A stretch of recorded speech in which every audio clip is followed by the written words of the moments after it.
Welcome, Strategy Battle Gamers, to another GBHL YouTube channel video. Nice technical issues there right at the beginning at the in-laws house. I hope you're all well, and welcome to another Speak Paint Question live feed. Thanks everyone who joined me last week. It was good fun being on live. I know it was pretty late at night, and we're going a bit of the opposite this time. It's of course Monday. Yesterday was Mother's Day, so couldn't do a video then. But I am at the in-laws house and ready to answer your questions. So remember, in the questions I'm going to be answering questions from the previous video, which is down on the laptop down here. But if you do have questions, you can pop them in the live feed there. So thanks very much everybody for joining me. So I'm going to start off with some of the live questions here for the interaction. Stephen Bonner is flooding and spamming my feed here, as per usual. To be honest, I'm quite used to the the Facebook feed coming up with like a million notifications, and it's all Stephen Bonner sharing and liking our GBHL podcast posts. So thank you very much for the support, buddy. I appreciate it. So a bit of chatter here. You've got a question: do you have any favourite pre-made terrain pieces or places that you have bought from, and what pieces were they? So pre-made terrain, my favourites. I mean, I really like. I really like the GW stuff. Not to be too much of a fanboy, I guess I would be accused of being. But I really do like the Osgiliath ruins, and I also like the Lake Town houses and the like. But other places, I know that you've got like foreground. We see quite a bit of foreground terrain out and about, and I know that there are more and more things that come along with the various mats. I know that Urban Mats and GameMat.eu, who of course sponsored Ardacon last year, I know that they're doing various sort of pre-made terrain pieces. But yeah, I'd probably stick with the GW stuff. Some of my favourite bits and pieces. You put, while painting terrain, do you use standard GW model paints or buy other types? So when I've been painting terrain for Ardacon, hey Jim, you're famous. Oh, sorry. That's my father-in-law, Jim.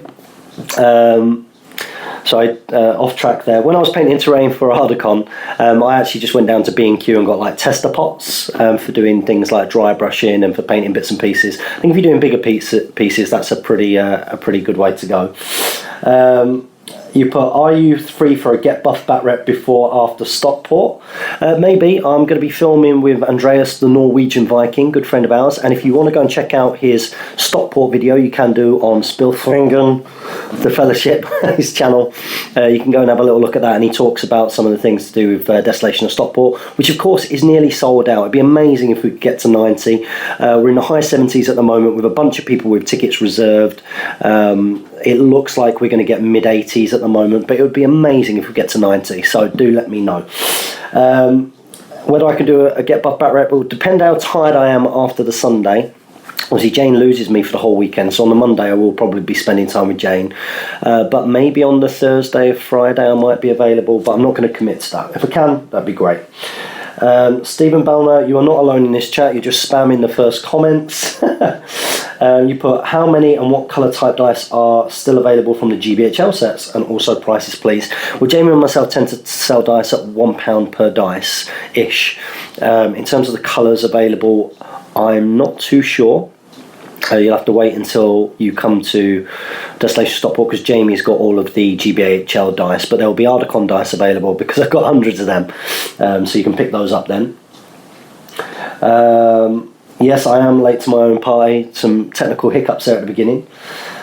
Yes, I was going mad. Alan Hughes, thanks very much for joining us. I was filming the bench. I'm not up on my iPad, so I was a bit confused, but of course I hadn't pressed the reverse camera button, so apologies for that, guys. Yes, it is a sunny day here, Bradato Copelli. I think that's how you're saying that. It's beautiful. I was going to actually do this in the garden, but my iPad isn't particularly well charged, so it's a beautiful day. I was supposed to be going to Liverpool today and do some shopping with Jane, but I'm a little bit wiped out from work this week. A lot going on. This is one of the reasons why I haven't had a nice, so I need a good 3-4 hour chunk just to get all of the various completed rules packs for Ardacon up onto the website, and I've just not had a chance. I've been that that rammed and that busy. So hopefully soon, those of you that keep asking me about it. But if in the meantime you do have any very specific questions about things to do with Ardacon, feel free to ask away. Andreas, welcome Andreas. You have put bring back get buff bat reps. Let's hinder James getting a dad bod. I'm absolutely getting a dad bod. I'm loving it. I'm probably, since the channel was started, I've gained about 2.5 stone. If you look at those, original videos, I am skin there. But I used to do a lot more endurance-based stuff, and since I've got the gym, I've done a bit more kind of bulking. So I know that's exactly what you're all here for. Lots of cool comments here. Welcome Optica. Welcome to the comments. Everybody is joining in. Stephen, you're right. Steve. I'm not sure, you've been replaced by Ben with the cool in front of your name. You're just Big Dog now, Steve. Top Table Wargaming has put miss you sweet cheeks. Yeah, miss you too. Be good to start getting together again and filming some content. I know that me and you, we really need to sort of get the whole Brawling the Barleymans back on track. People have been asking for it, so that'd be good. Optica has a question about the rules. Are you able to throw multiple throwing weapons in one movement phase? Not from the same model.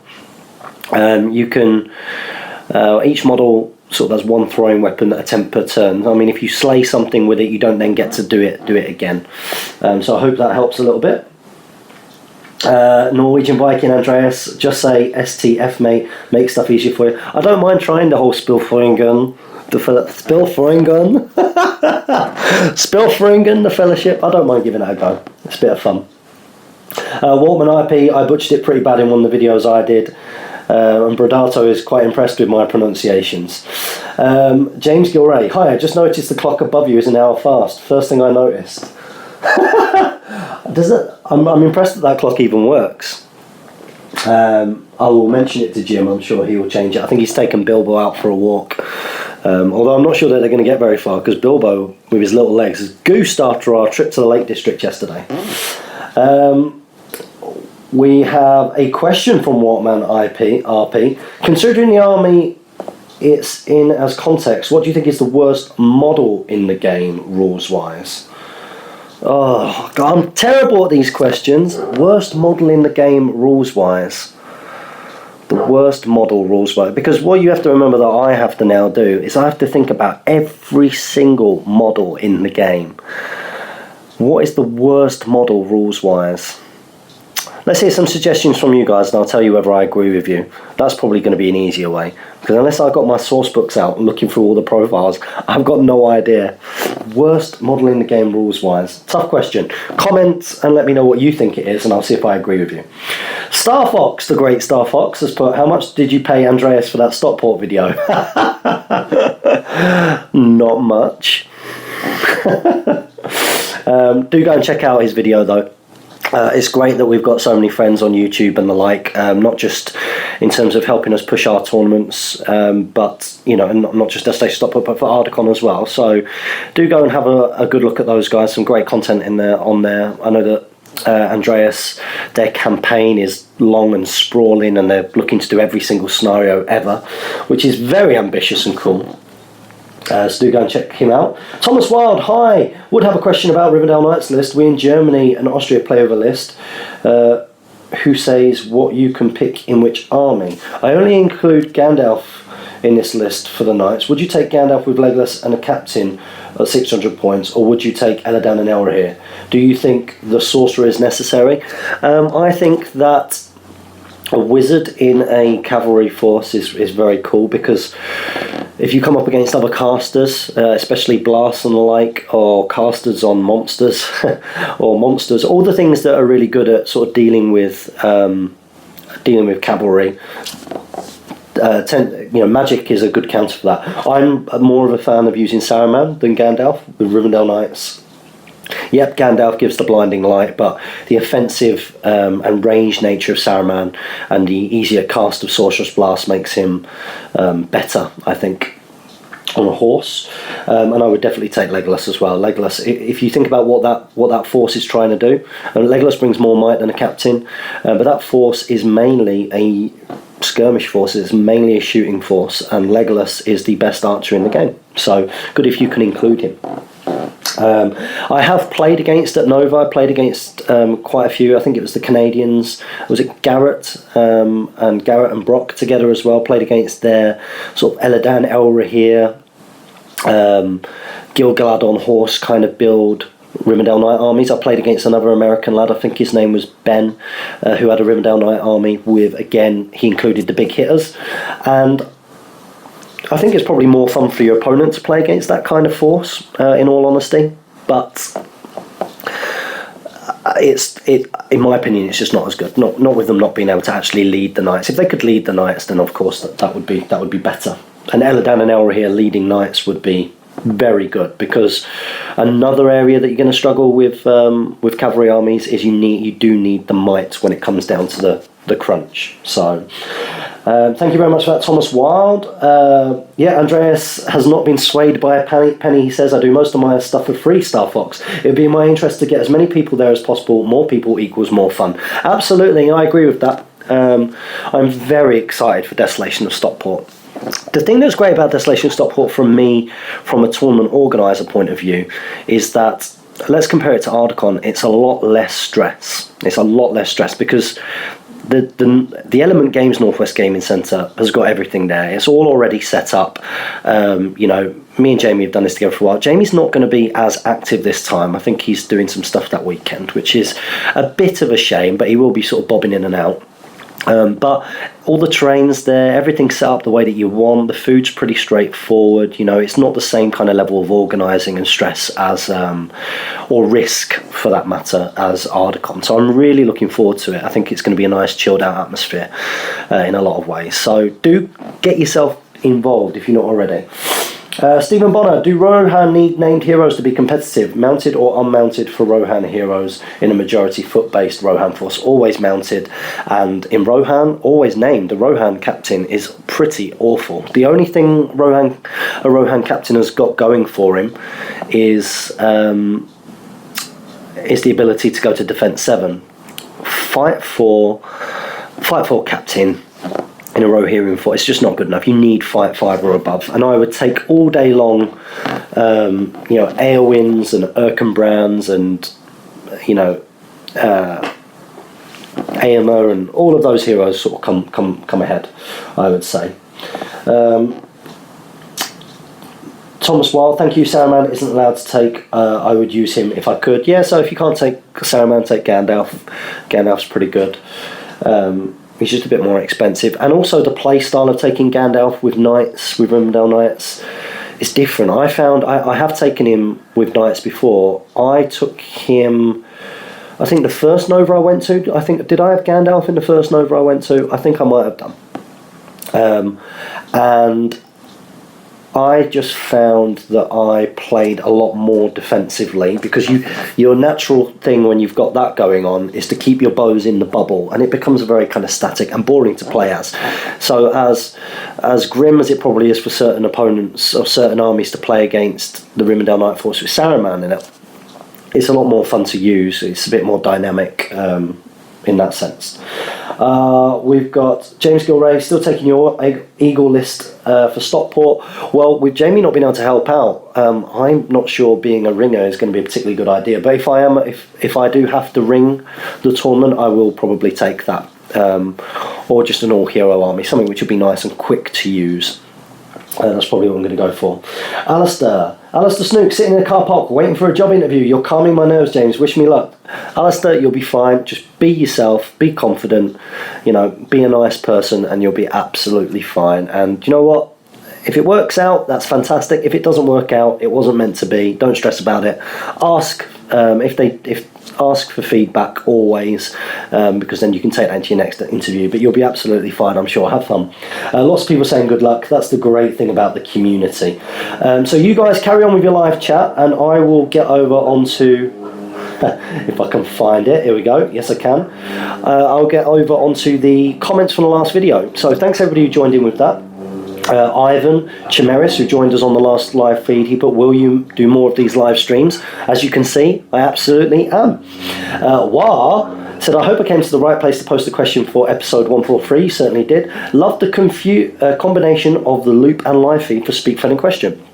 Well, with me not being at home, with me not able to film at home because of Mother's Day and being at the in-laws, it makes sense to do it again now. You put, I'll take a quick and easy upload rather than a delayed but more polished version of Speak Friendly Question. Yeah, that's interesting. I mean, it obviously was more so about a year ago, but there's been a big endeavour from myself in particular, and then everybody else as well, to try and improve the quality of the videos, and it's nice when we can do that. It does look more professional, but as I think you say later on, Speak Friendly Question is as much about the interaction, and I'd rather get the video out and speak to you guys than not. So the live is a good way of doing that, and to get that instant feedback creates interest. So there's currently 25 of you watching, which I'm very happy with. That's cool. For me, the love and joy behind Speak Friendly Question is the regular interaction on a weekly basis, and for that I'll drop any production quality. And having said that, the show was still just as fine to watch, audio was still decent, and you put a helmet on your noggin. This week's loop live sacrifice. Yeah, I can't put a helmet on this week for those of you that might be wanting that, or is the only reason that you're here. But maybe next time I'm at home, if I do a live video, I'll pop on the Dwarven helmet, which of course you can see at Ardicon next year. This week's Loop Live Sacrifice question: scenarios or games that always look good on paper but seldom live up to expectation. What I mean by this is, for me, a siege game in concept is always exciting and fun, but in reality, but the reality is that seldom do siege games live up to that, sadly. Yeah, siege games aren't anything that interests me particularly. I think, again, it sounds cool. It's good to have the rules for it. Unlike you, it doesn't personally make me think, I really want to do a siege, to be honest. I think it just clogs things up a little bit. But it looks cool. That's good. Also, could be a certain matchup or army in your mind that should be epic because of films, books, but in reality seldom lives up to it.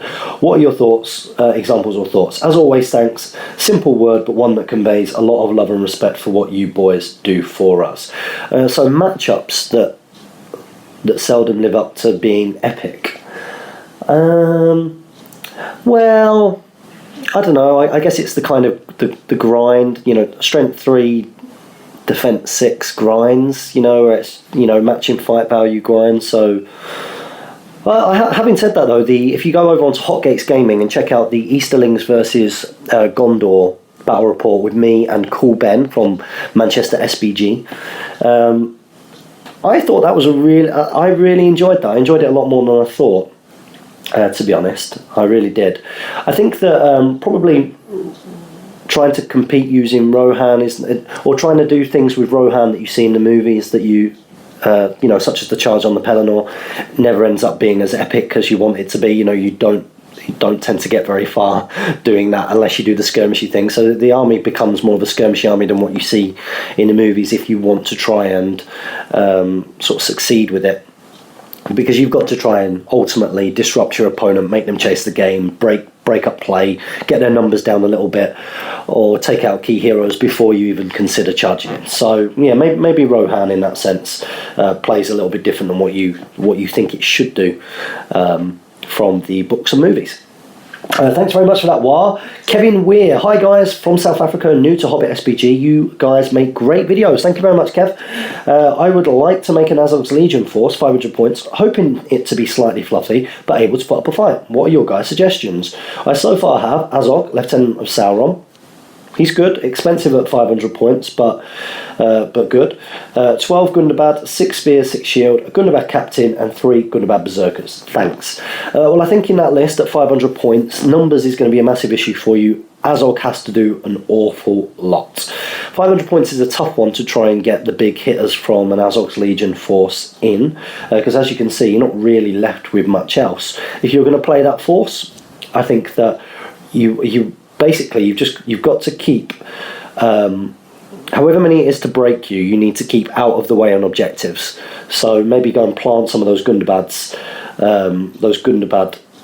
with spears and shield. Maybe go and pop some of those around and just have just enough to support Azog. That's what I would do, because once you get broken, you're going to be in a lot of trouble there, I think. So I hope that helps a little bit, Kevin Weir. I'll ask Well, one more from the loop, and we'll come back to the live feed.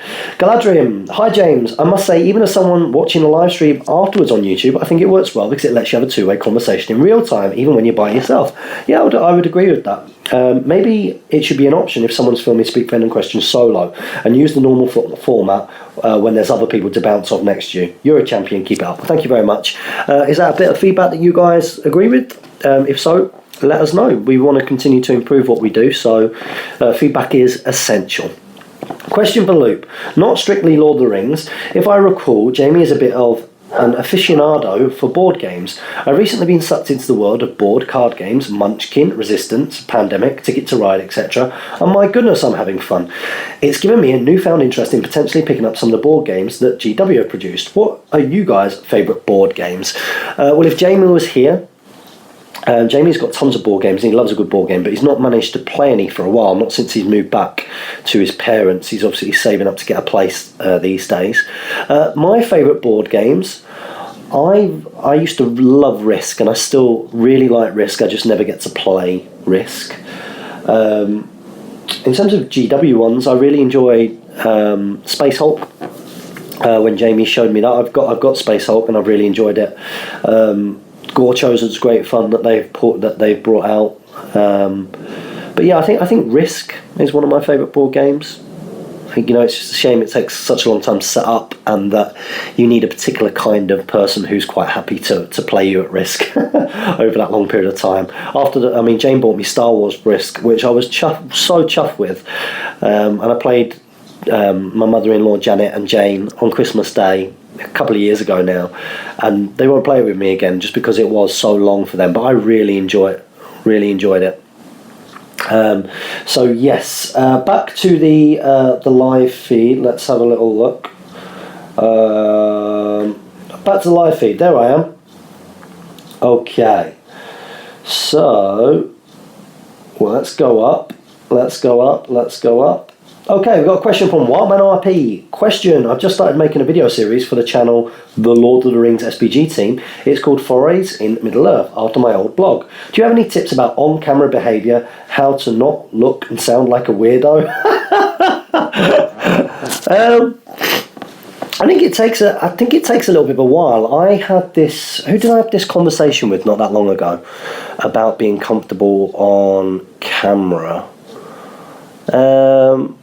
I think it was actually with my father-in-law Jim. We were talking about a TV series that he watches. It's a car one, Wheeler Dealers, and one of the hosts is leaving, which I saw on Facebook, and I let Jim know. And Jim was obviously devastated, and he was mentioning how the guy was quite wooden because he is an actual car dealer, and when he first came into the show, obviously he's very knowledgeable. That's why he's been brought in. But in terms of his presentation skills, he was quite wooden.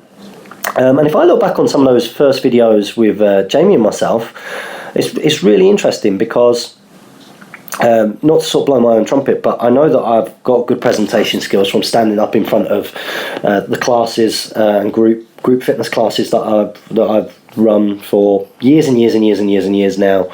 So I know that I'm quite confident in that sense. But if you look at those old videos compared to now, I think that there's a huge difference, and that comes with experience and confidence and just being comfortable. I'm currently sat in a conservatory by myself, chatting to a screen of which I cannot see the people that I'm talking to, and that could be quite an uncomfortable thing if you're not doing it all the time. So my advice is just be yourself and be passionate about what, don't be afraid to be passionate. Don't be afraid to really care about what you're talking about. I think sometimes people are a bit worried that, it leaves them a bit exposed. But I think if you're passionate, you draw other people into your videos. So I think that's key. That's a key tip I would give for you. Thomas, I hope that helps, Wartman, and good luck with the channel. Make sure you guys go and check out Wartman's channel. Thomas Wild, which bad army list do you think fits best to Knights of Rivendell? Going to play Undying on Fell Beast, Overseer, Shaman, Gore, Bag, and lots of Rannochs with Banner and Spectre. Oh, you mean, so which evil army list is really good to counter Rivendell Knights? I think anything with a couple of ring wraiths on Fell Beast is a good way to go, so that you can close up the lines. But then again, Rivendell Knights can be can be a decent matchup against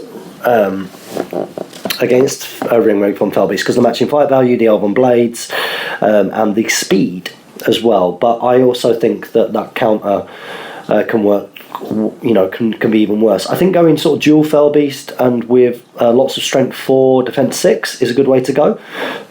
So a Moran and Horde with dual Felbeasts would be grim, because the Moran and Horde, you're going to get lots of numbers, killing Knights on 5s. The Knights aren't going to do a huge amount of damage with shooting, needing 6s. The Felbeasts are there, you just close up, you try and basically herd them back into a corner, get a Taskmaster maybe and do a couple of heroic marches. I think that's a tough counter for, a tough one for Knights anyways. Optica, do you have any tips for an army without bows, Morannon, Orcs or Goblin Town against all mounted Rohan lists? Yeah, I mean, strength 2 bows, again, they're not going to do a huge amount. You just need to heroic march, get up in their face, deploy as close as you possibly can, and just, you want to put them in a position where you're getting roll-offs for priority and able to close them down. Don't be afraid of... I see this a lot, actually, and maybe I shouldn't give this as a bit of advice, but I'll give it because otherwise what am I doing here, right? I'm not here to be a closed book and keep my own tactics secret. You all see it in battle reports and things. One thing that I see a lot of players doing when they're playing against mounted forces, and I understand why they're doing it, is when they are getting closer, they don't get close enough, so that they will be afraid of coming into charge distance with the Knights. So they'll keep back sort of 11 inches and stuff. And why? Just get in, make sure that your lines are compact, make sure that you don't leave anything that can be combated into that's worth anything valuable, and just get in their faces. And if they decide to charge you, great, because then you're forcing the 50-50 roll-offs. And yeah, you might lose those roll-offs, okay, but really a great way of getting cavalry in a bad position, whether it's Rivendell Knights or all-mounted Rohan, is to force them into situations where they're having to do a lot of 50-50 roll-offs. That's the situation that you want. So I hope that helps. James Gilray, have you guys seen the size of the new Gundabad trolls? I saw pics of Steve's and they're huge. Perhaps even a bit too big. They are huge, but they're cool. It's something different. They're not anything that interests me personally, but I think that people will really, really, really enjoy them. I really, really, really think they do. Stephen Boner, do you like a single or 2 list tournament more, and why? Also, what are the points values for a single or 2 list do you believe suit best? I prefer... I know that this isn't necessarily the most popular view. I quite like single list tournaments. It allows you... I don't know. I think you get more of that feeling of taking your army on a campaign almost. Now, that's a weird thing to say, but I think if you're having to go back and forth between armies, I kind of lose that a little bit. And even though good versus evil is cool, I prefer that whole thing of, I want to see how well I can do with my Rivendell Knights, for example. I want to see how well I can do with my Rohan. And I'm not a huge fan of evil, which probably is one of the reasons why I don't like that. And probably the same. It'd probably be the same if you could take 2 good or 2 evil. I just like the idea that when you arrive at a tournament, it's like you're leading a particular army into battle, and you want to see how well you can do with that. So that's my thoughts on that. Is there a certain army you'd not like to face with Rivendell Knights? Well, yeah. I mean, it's other Sorcerous Blast, monsters and flying monsters in particular. Is pretty grim to go up against. So multiple Ringwraiths on Felbeast is very, very, very tough. At Fight 5, I'll tell you what's really, really good against the Rivendell Knights. The perfect army against the Rivendell Knights that I've ever played with the Rivendell Knights was Tom Harrison's Galadriel. You've got Galadriel with her blinding light. You've got Thranduil for his pops a 6 Nature's Wrath. You've got Legolas with Elven Cloak, getting rid of your heroes' horses, targeting your key heroes. So yeah, I think you got Guards to Gladrim Court in there to lend Fight 6 where it's needed. So yeah, I think that's a pretty decent army for Rivendell Knights. Although I don't mind playing against it. It's just that it becomes a bit of a standoff, and once one starts losing the shooting war, then it's tough. Norwegian Viking Andreas, again, for this last year I've been involved in a lot more games. 2014 to 2016, it was just SVG for me, as I missed it so much after the drought since 2009. But these last few months I've invested in several games. Guild Ball is a ton of fun, I would agree. Guild Ball is a fantastic game, I love it. Check out Hotgates Gaming soon, because I'll be doing I've done a Season 3 breakdown, or a breakdown of Season 3, with not GBHL Jamie, but Steamforged Jamie. And by that I don't mean a different Jamie, I mean professional, I'm at work Jamie, and he is awesome in that video. He really nails it. Very, very, very, very good. So I need to do that video justice with the editing, and then I take on his Smokes Alchemists with my Season 1 Butchers. So that report will be coming soon. Guild Ball is great fun, love it. You've been playing Bolt Action as well, never played it. Bolt Action makes you regret ever investing in 40k. How interesting. And now moving into Saga, Frostgrave, and some sort of Wreck of Age variant for a while. What is your favourite game besides SBG? Well, okay, favourite game apart from SBG, I would probably say currently, I would have to say Guild Ball, because it's the game that I then play the most probably after that. I love X-Wing. Star Wars X-Wing is a fantastic game, and I just wish I could play it more. I'm going to try and play a little bit more, more often soon, because I've got loads of things, and I love the dynamic of the game, and it's a relatively quick game as well, Star Wars X-Wing. So I'd probably say that Star Wars X-Wing is up there. Saga looks great. I've got a bunch of things for Saga. My Anglo-Saxons are pretty much painted up now. They're pretty much finished, so I'm looking forward to actually playing a few games of that. And then aside from that, I've got loads of Warhammer 40k myself. I'm not sure whether I'll ever. I should paint it up purely on the back. I should paint it up and start playing it purely for the fact that it is the most popular game, and with it being the most popular game, it's obviously a great way of getting more people to come and subscribe. So yeah, that's my thought on that. David Murphy's put this question, which of these do you think is better? And then he's disappeared off. James Gilray, I think Knights don't like other elves lists which can match them for 5 value and outshoot them. They hate blasts, but so does everyone. And yeah, true, but blast against cavalry is pretty minging, because you get 2 strength 3 hits when you get knocked over. So you get your automatically not flying result, don't you? So you get that. But yeah, other elves. But then again, when you're fighting against other elves don't always outshoot Rivendell Knights, because other elves tend to need 6s to wound the knights, with the in the way for the horses, of course.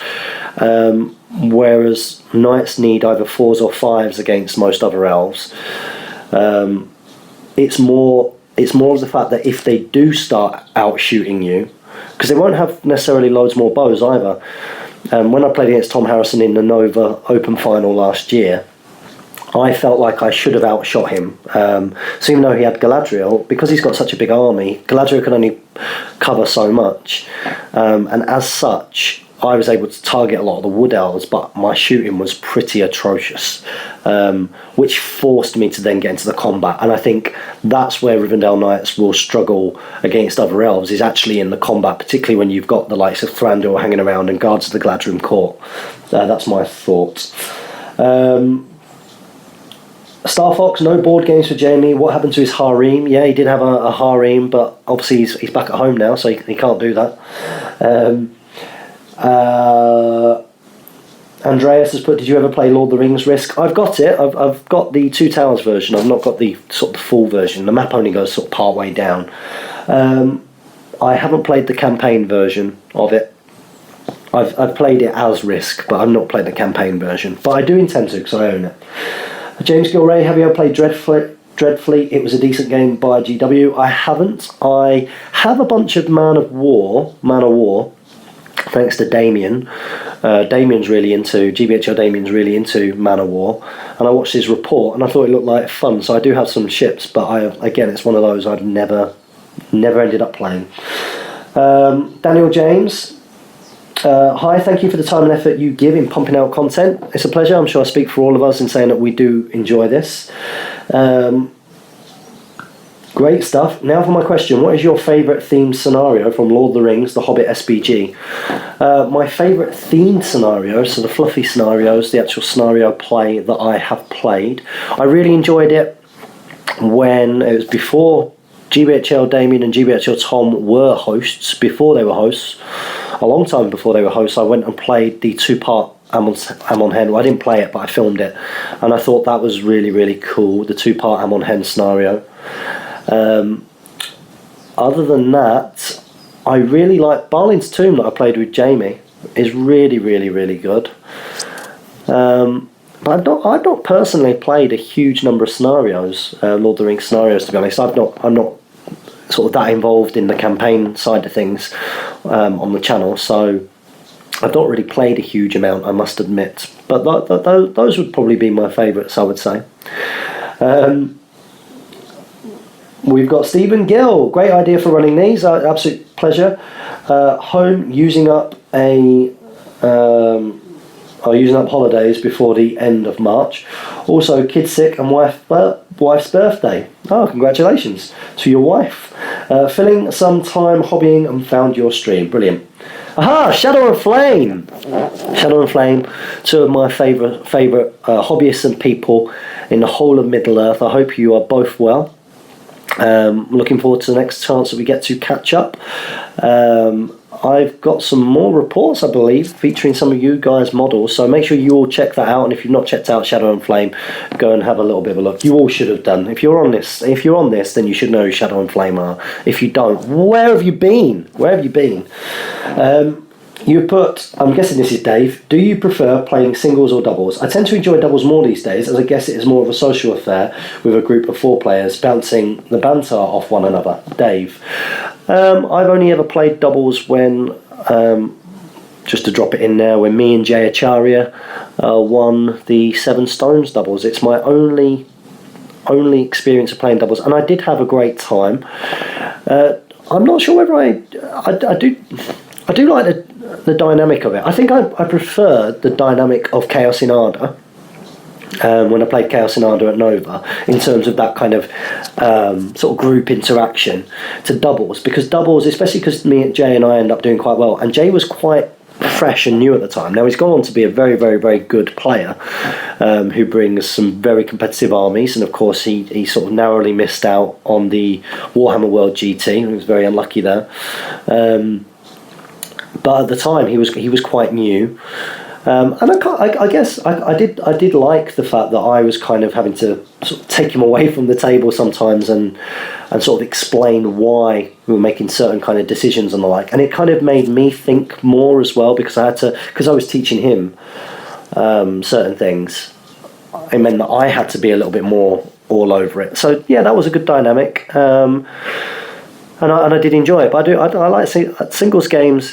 For me, it's a real nice kind of test, and also in the singles game, they don't always have to be sort of that kind of competitive. I'm not as much of a fan of those kind of games anyway. I'd rather play against someone. Both of you still are competing, but you're not playing like a competitive player.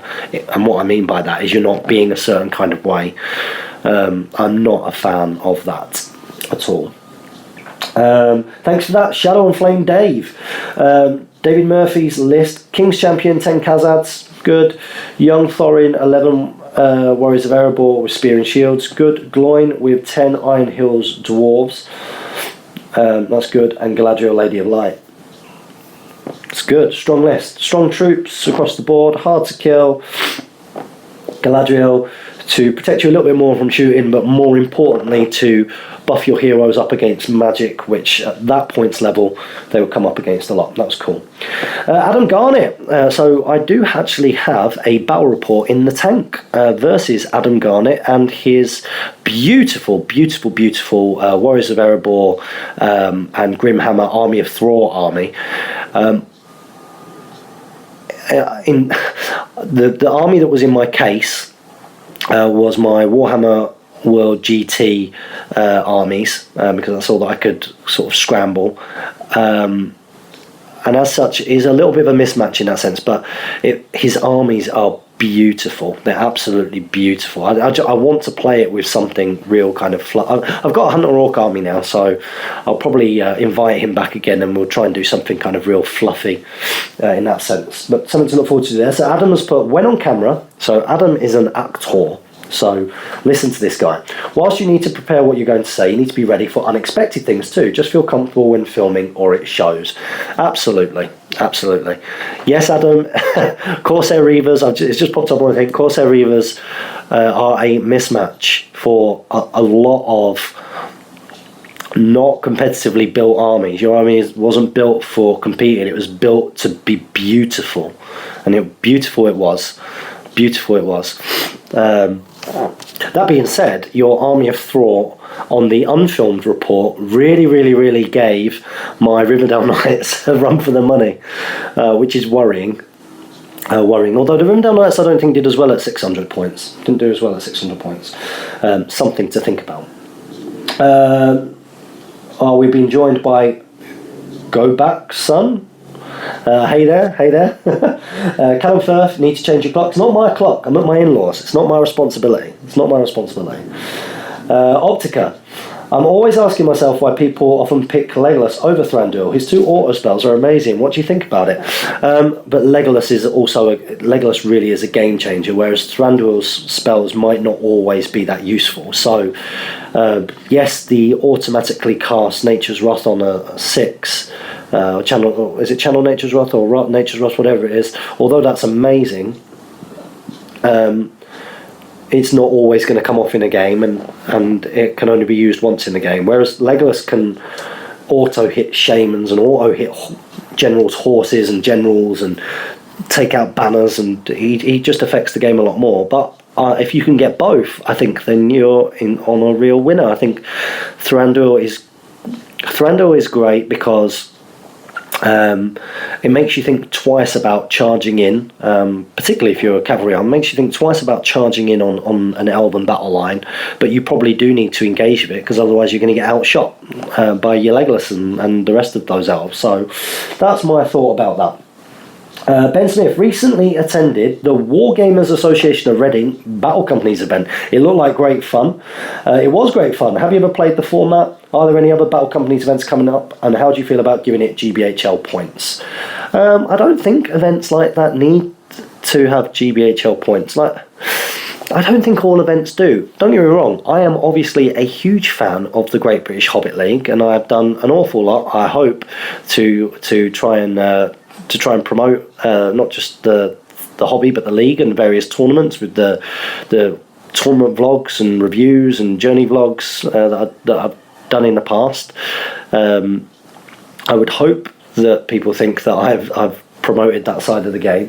But that being said, I'm all for more sort of really kind of a different kind of fun event where league points just really don't matter. I understand that some people might think that league points create the draw, but I don't think that league points necessarily do create the draw for everybody.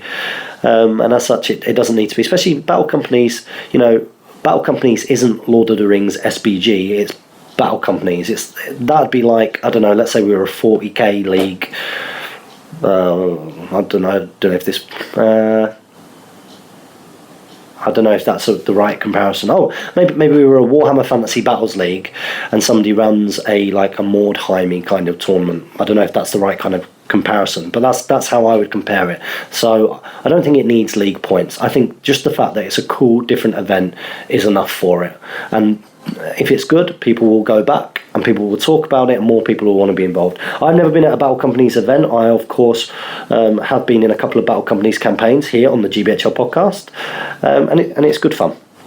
It's good fun. There are some things that I would change probably with Battle Companies, but overall it's really, really good fun.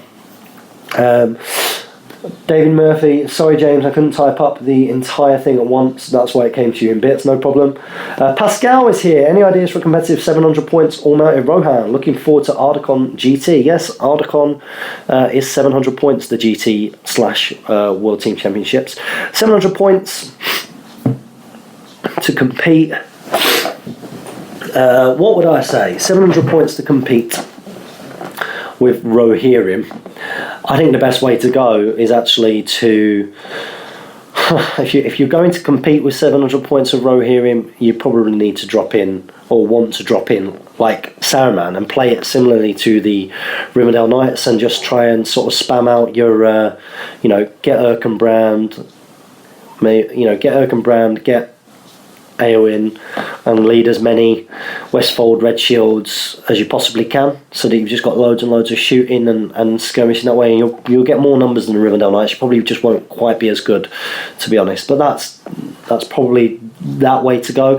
But if you want to stick to just pure Rohan, you don't want to put the wizard in and the like, then yeah. I tend to go for maybe about 50% Westfold Red Shields, and then maybe out of what's remaining is normally a combination of Sons of Ale, Outriders, and also maybe some Royal Guard. Not a bad way of going. Hope that helps a little bit. You've got your suggestion here. Thinking about Saruman, Legolas, Erkenbrand, Eowyn, 2 Sons of Ale, 20 Red Shields. Well, there you go. Yeah, that's a great list.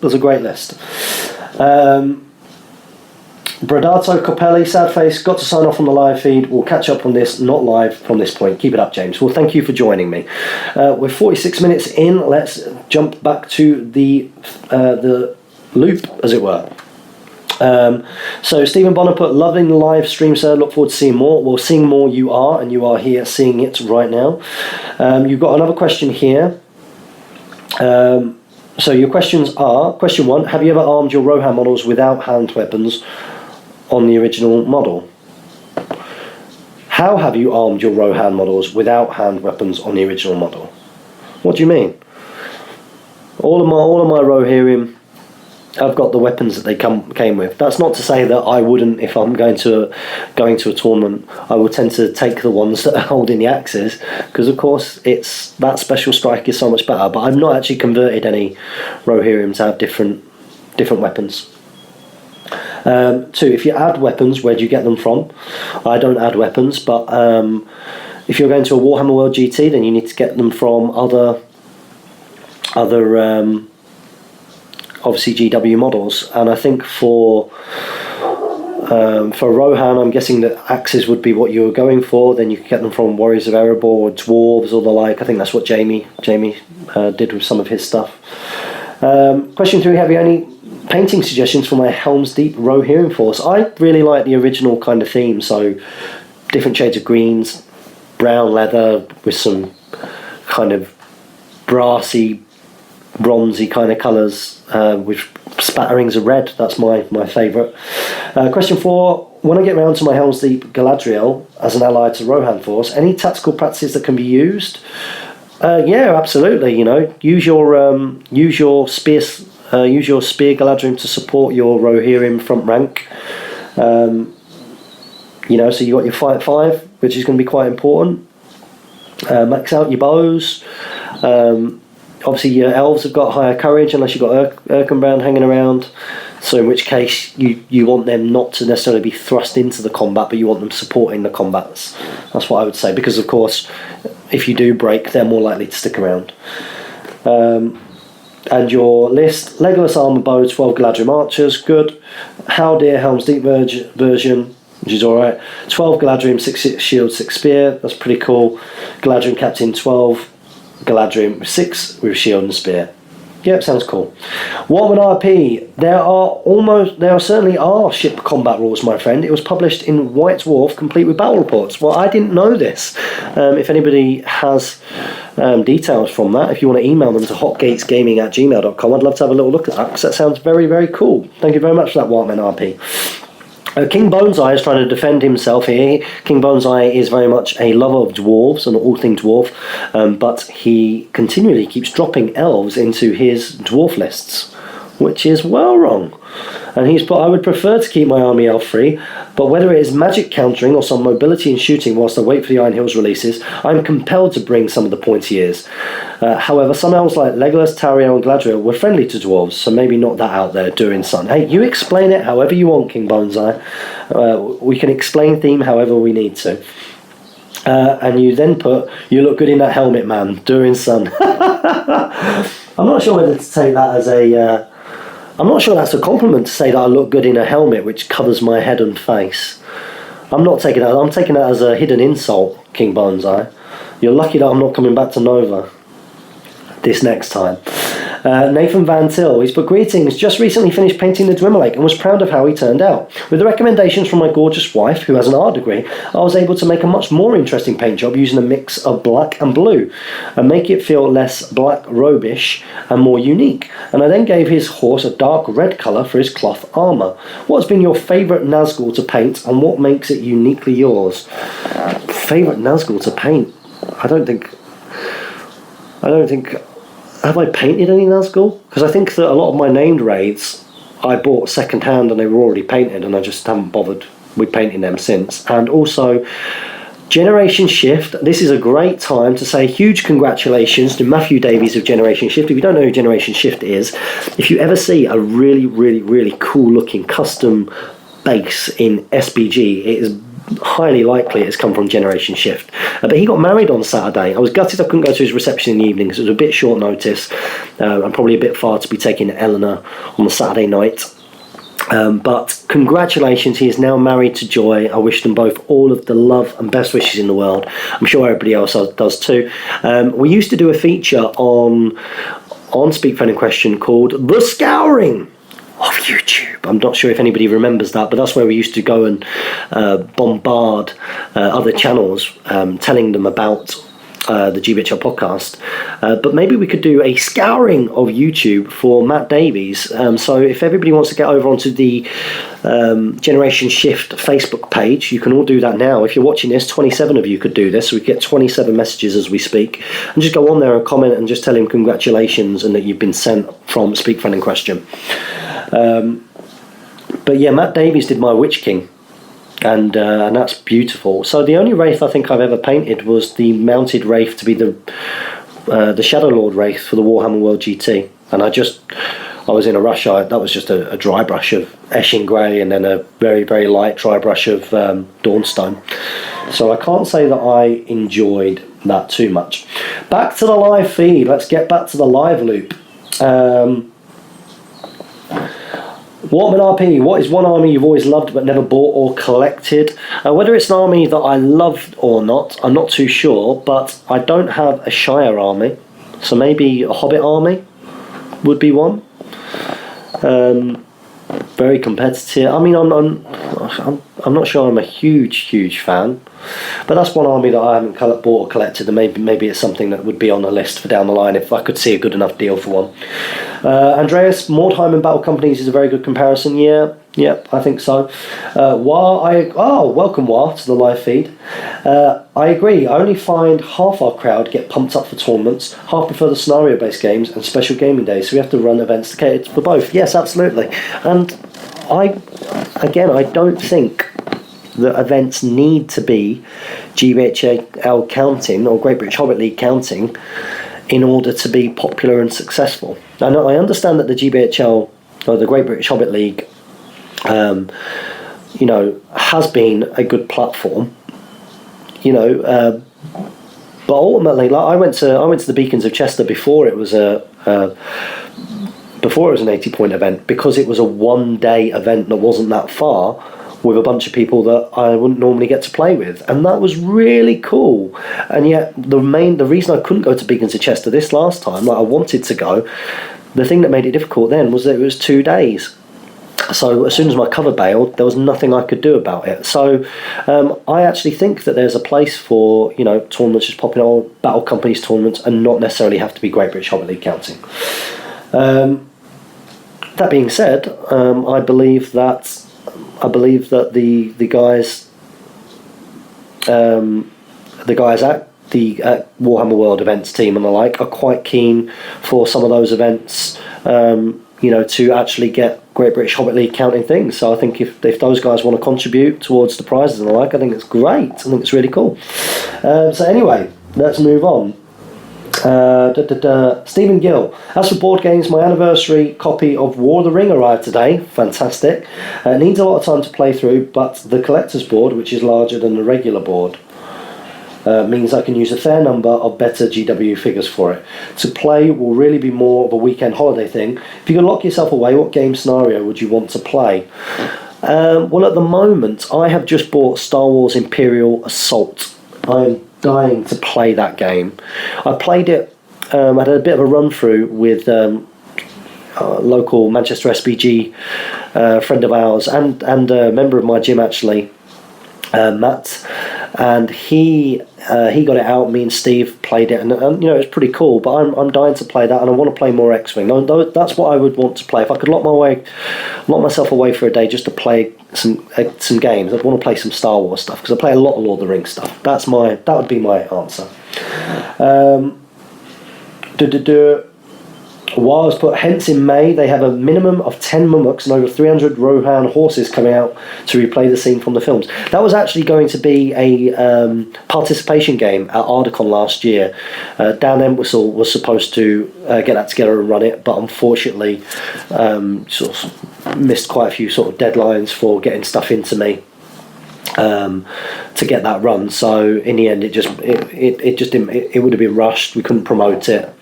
It's a bit of a shame, but there'll be more participation games at Ardacon this year. Stephen Gill, sorry for split post. There's post size limits on the live feed, there certainly is.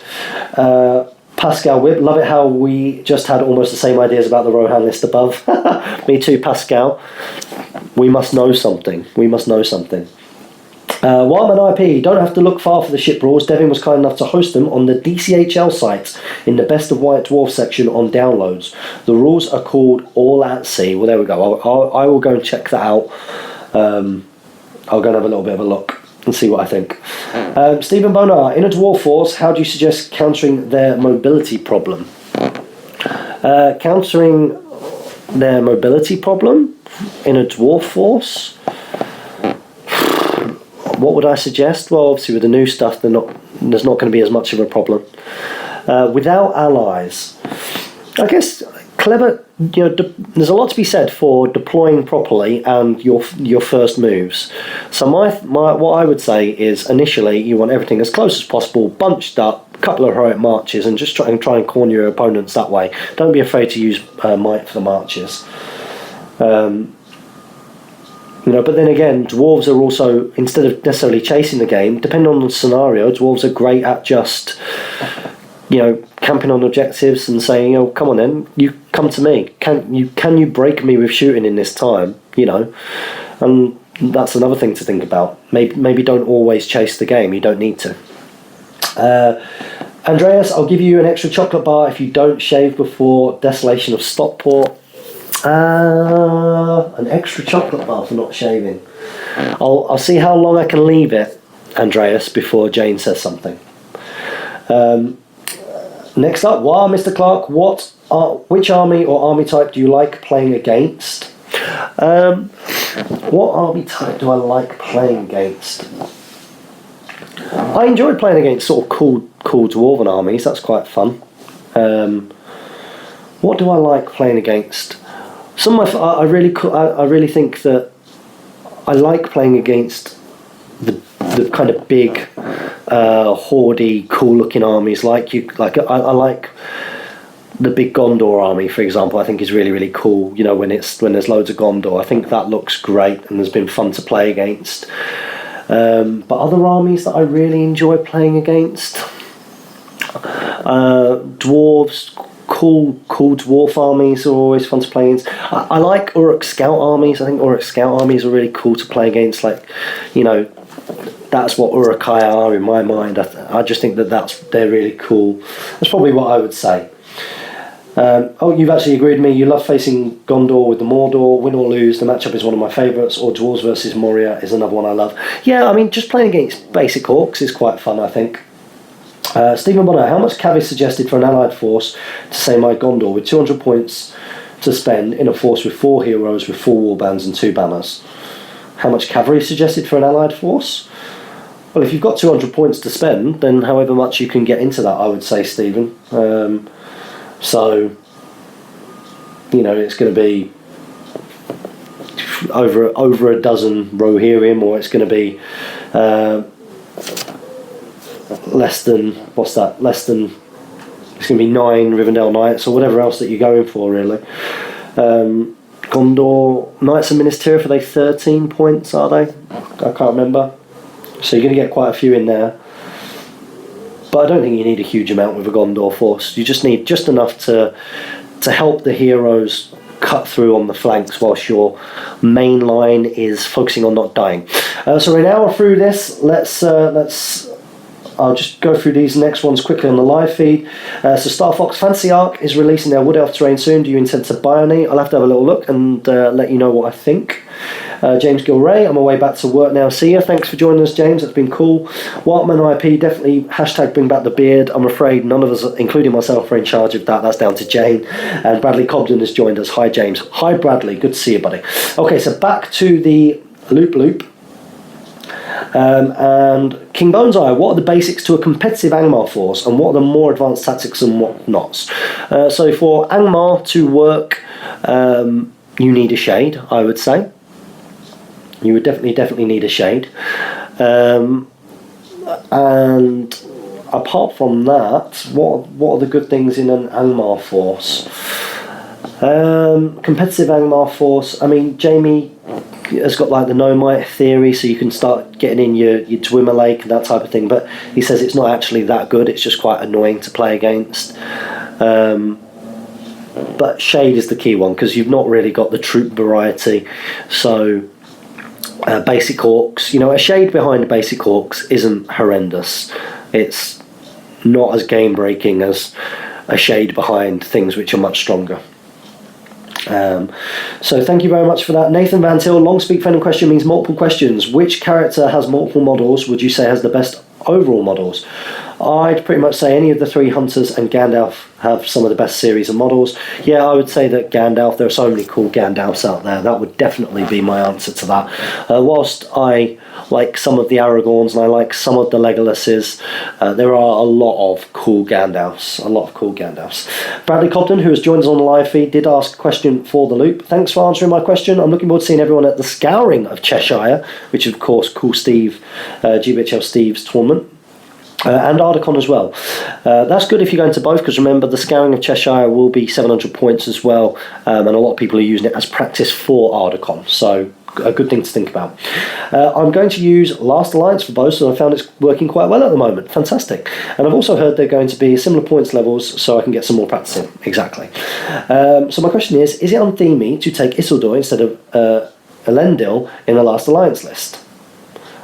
And is it unthemey to take Erestor in the same list? Well, we can assume that Erestor might have probably been there, because elves are live for a very, very long time, and it wouldn't be unthemey for you to take Isildur. Isildur was there as well, of course, at the Last Alliance. So, no, I think that list sounds absolutely fine, Bradley.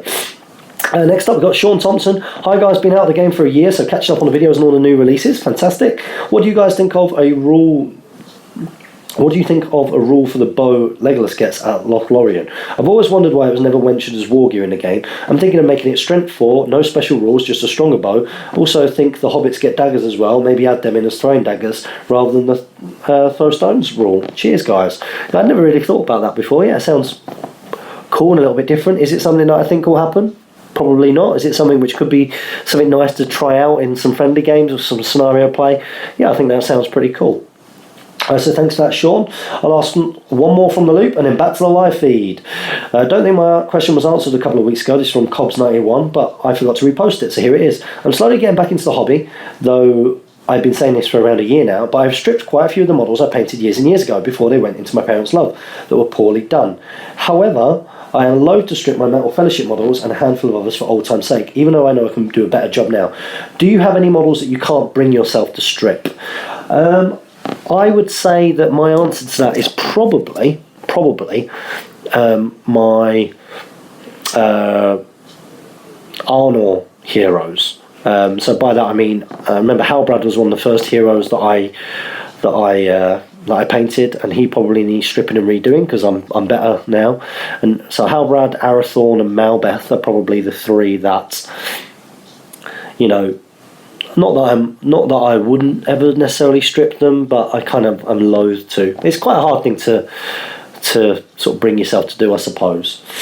Thank you very much for that. Let's go back to the live feed. I quite need the loo. I might need a loo break. I'm not sure how you do that. I don't think I can pause this. I think you'd all disappear if I went for a loo break. So let's see how we get on. Wartman IP. There are a bunch of local players at GW I frequent who have a Hobbit Lord of the Rings armies, but all they ever want to play is 40k or Age of Sigmar. What can I do to entice them to play with us old Hobbit guys? Well, a good way of enticing people who play other games is to show interest in their game and being willing to try 40k or AOS, and maybe say, look, do you mind? I'd love to learn this game. How about you show me AOS and I'll go through some Hobbit with you, and and a good way. I think that's a pretty good way of doing it, sort of having a bit of a like for like.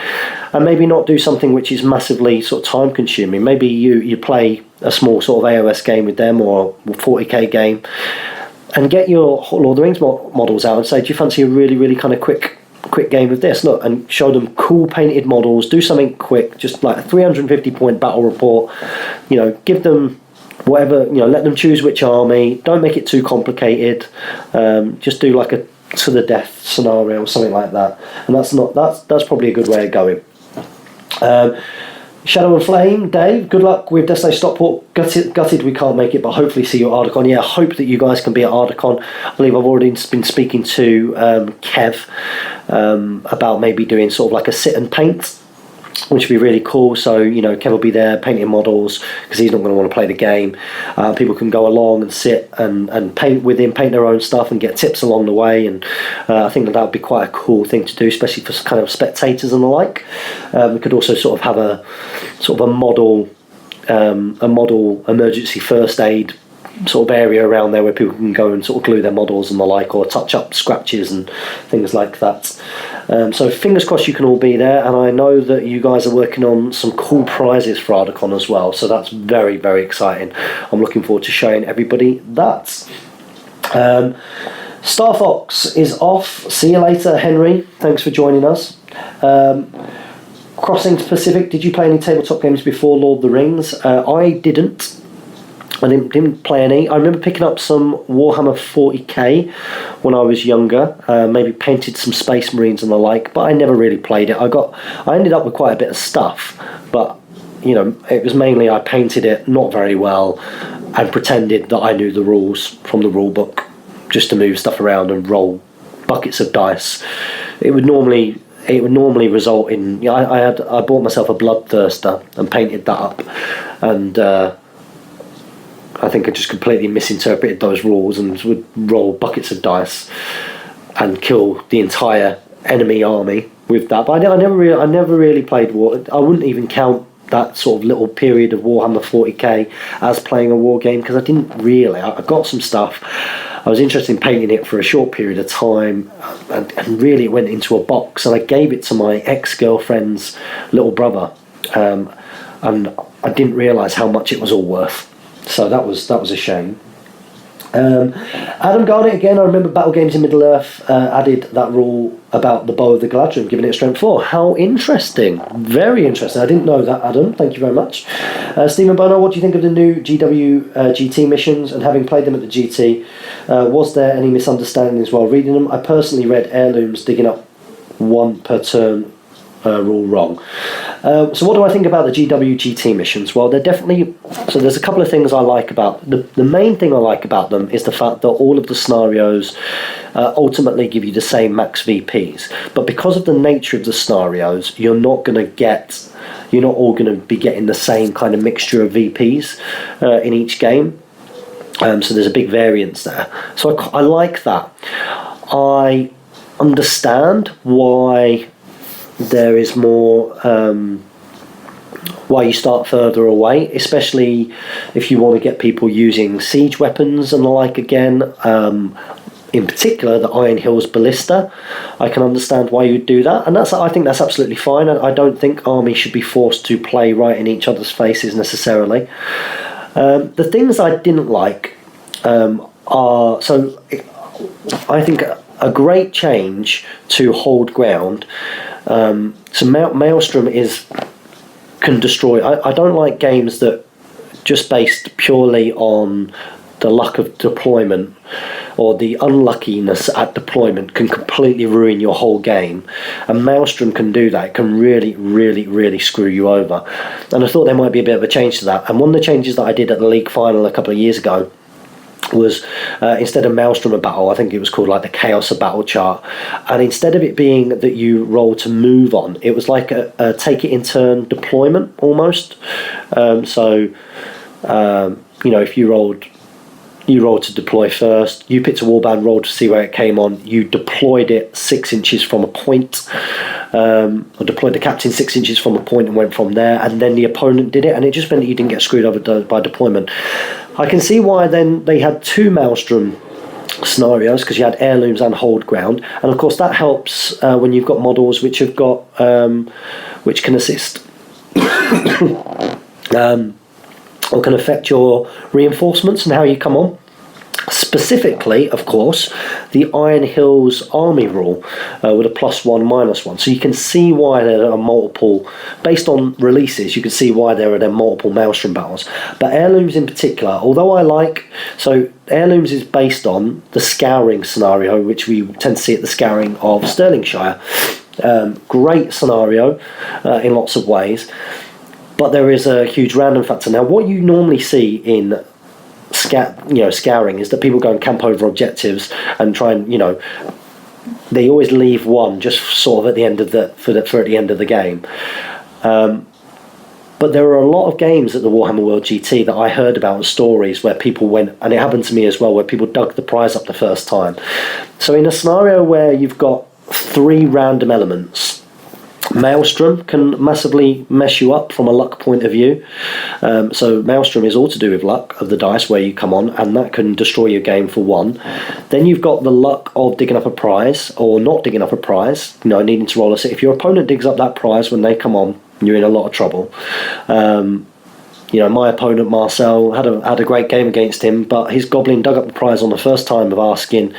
He had a goblin king, goblin army, goblin shaman with Wild Marauder kind of style army, and of course, it's because he dug up the prize, he could just go and sit that goblin with the shaman back behind the building. Goblin king could move off back behind once he'd done his throwing goblin things to me, and then his army could just come forward and die, because then there's a third random element in the scenario, which is random game ending. So once a force is broken on a roll of 1 or 2, the game ends, and again that can destroy your game. So the fact I wasn't a fan of having 3 very, very, very random factors in a competitive tournament environment, because all three of those elements can massively screw you over.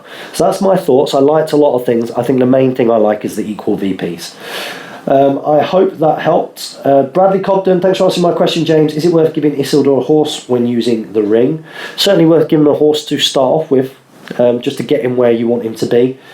To maybe charging that first, I don't know. I probably would say so, because you might decide that the enemy can't, or you're going to come across lots of enemies that can't match your fight value and the like. So the ring isn't, or stops being as important. That would be my thoughts. Ivan Chimeris, welcome back. I was waiting for you to stream yesterday. I thought you had some consistency. Consistency. We try, but this is not a job. So I would love to be able to do this like a job.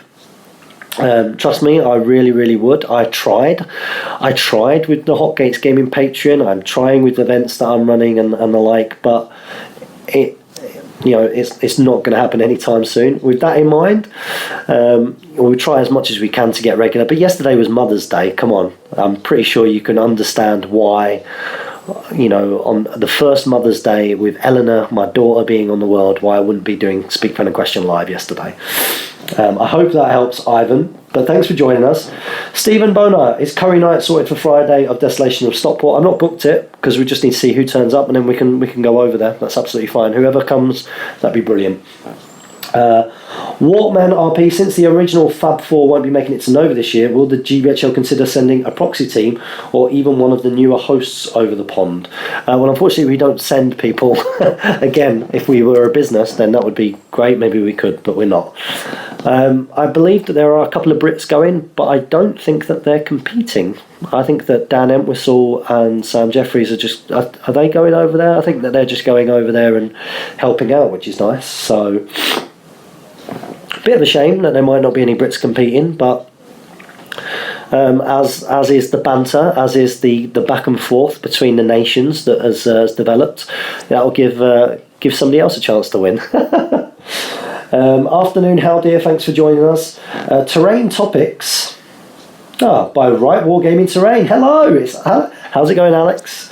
Hi, James. Working on a Rivendell display. That's very exciting. It features the White Council chamber. That sounds cool. Elrond's Hall and a stone bridge. What terrain piece would be neat to see for SBG that hasn't been made yet? That sounds really cool. I think that people really like the idea of Rivendell stuff, because it is beautiful and it seems to have like an extra level of complexity to it. I don't know, from a terrain building point of view. Bits of terrain that maybe people haven't seen in SBG. God, that's a tough one. Let's have a think. Bits of terrain that people haven't seen. I've seen all sorts, because obviously there's been some great stuff at Nova. Lots of great stuff at Nova made by yourself. Steve obviously made a bunch of scouring of Cheshire. We see custom pieces all the time. I mean, even seeing that massive Orthanc that was at Ardacon, which was given by the manager of Games Workshop Arndale in Manchester. So we've seen like a full-size Orthanc. I'm trying to think, what have I not seen?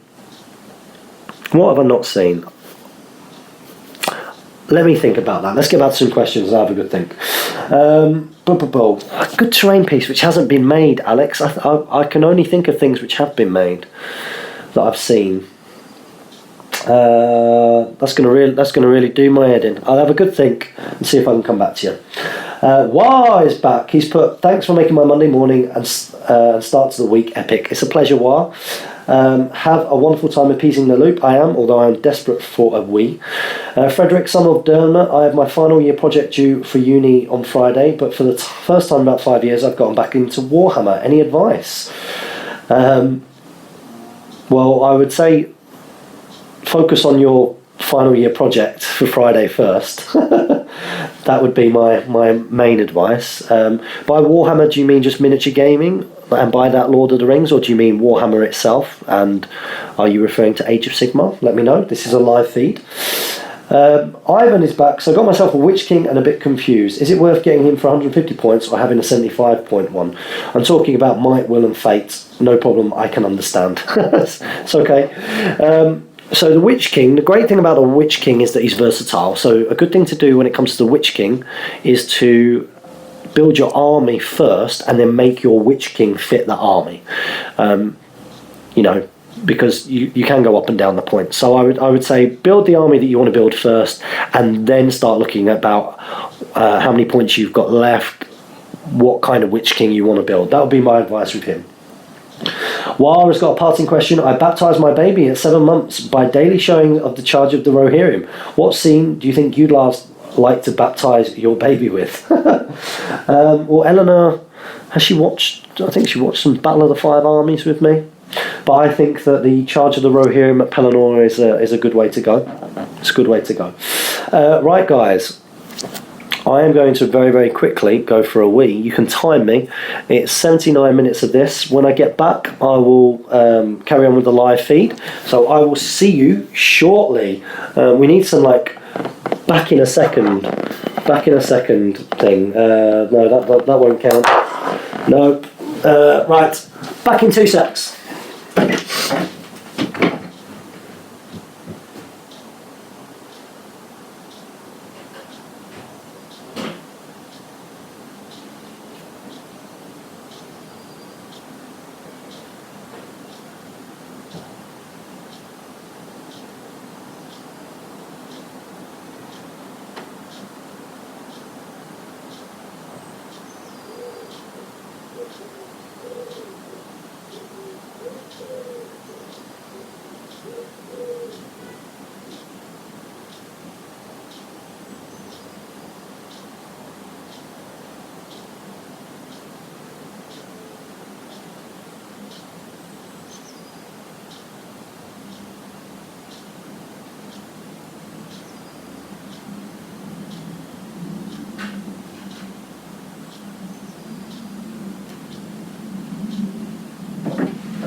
That's going to be confusing for anybody who came in a little bit later, isn't it? Right, hands are washed before anybody asks. Okay, let's see how we get on here. Stephen Bonar, this is epic. What are your thoughts on a hard, fully mounted list led by Suladan and Knight of Umbar on Felbeast?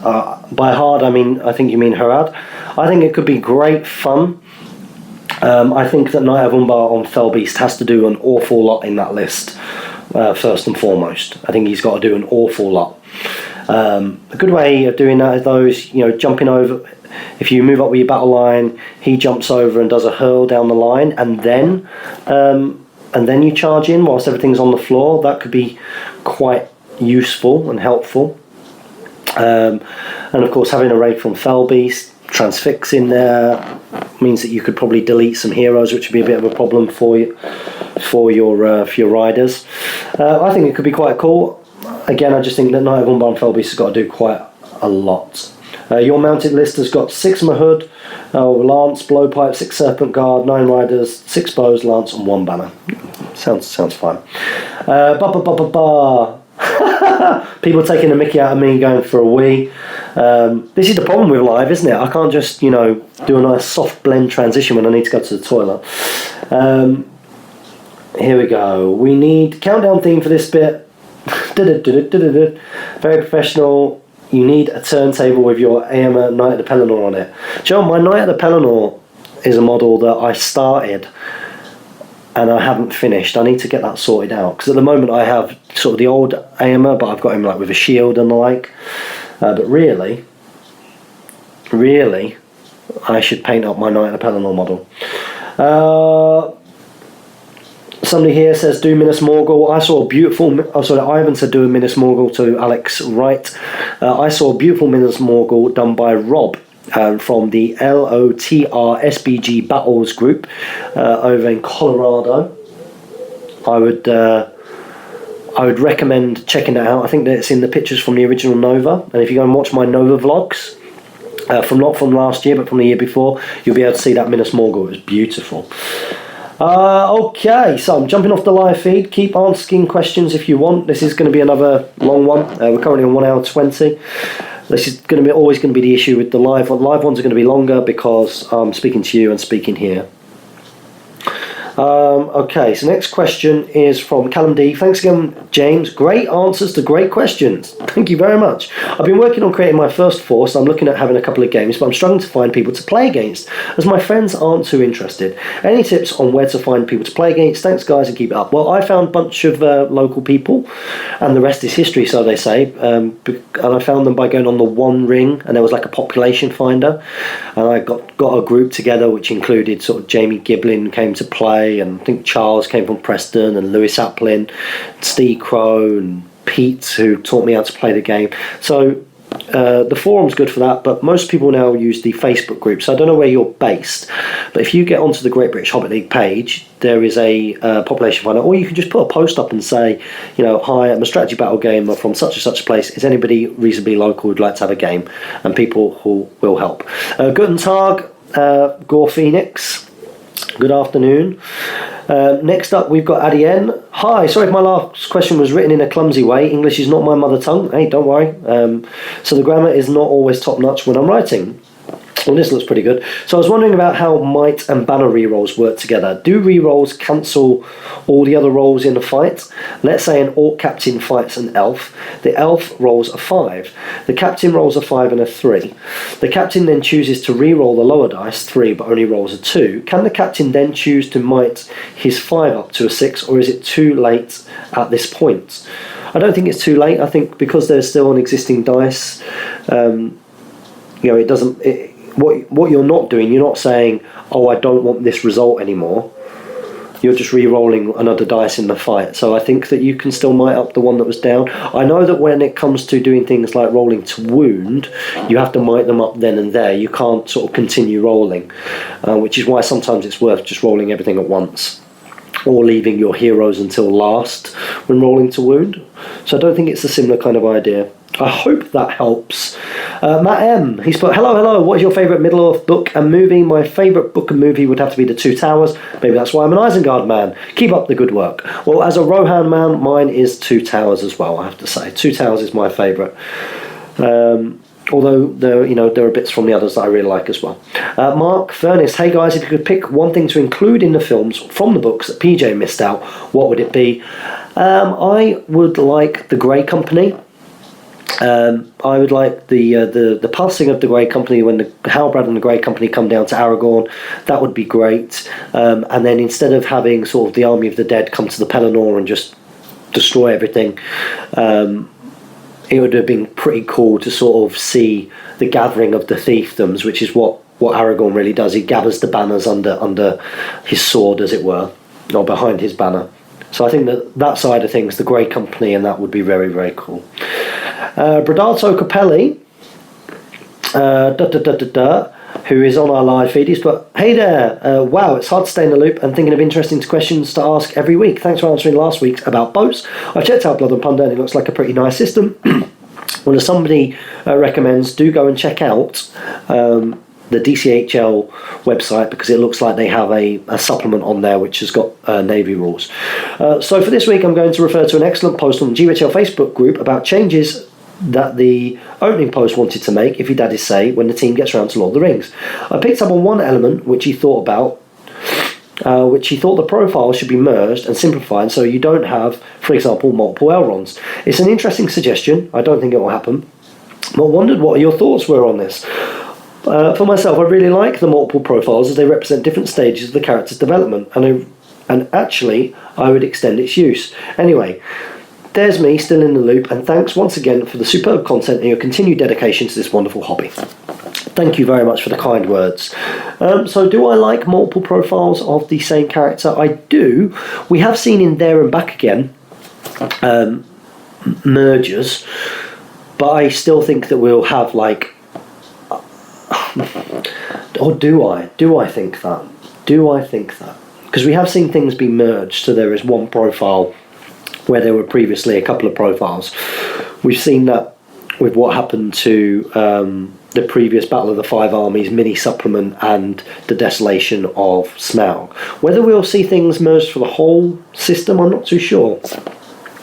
Because I think that having profiles that represent models at different points in their timeline, I think that there is definitely a place for that, and I think it still exists because you've got like young Thorin and young Dwalin and the like. So no, I think that they will stick with. I don't think we'll end up with one profile for each character. I think that we will have profiles for characters at different points in their journey.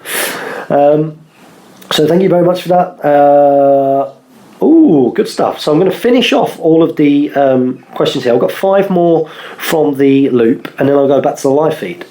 So Luke Arenson has put, hey guys, I'm a huge fan. Thank you very much. I would like to see another 1,000 point battle. Okay, so we've only done one 1,000 point battle, I believe. Have we? Or maybe we've done a couple.